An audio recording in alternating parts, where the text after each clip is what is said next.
Today we're going to be talking about how you can use user intelligence to fight churn.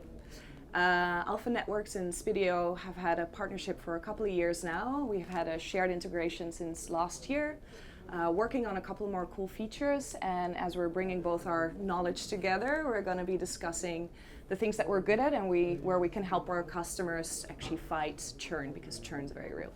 So let me just cut to the topics.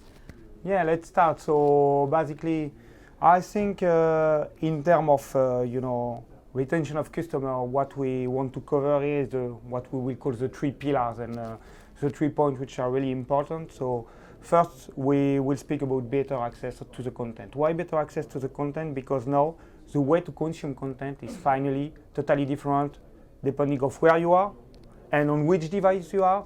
On the context where you are looking the content. So basically, if you are at work, normally you are looking professional content. Mm-hmm. But or if you are at home, or if you are with your kids in the morning, it's totally different. So basically, the context and the access to the content is really important. And then, of course, like in the end, if end users don't have access to the content in an easy way, this is also gonna be increasing the likeliness for them to churn.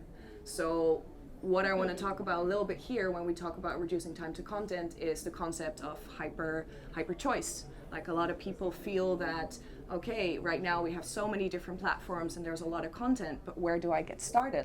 So what we really want to do is now highlight the top content, but also the content which is adapted to the user. Yeah.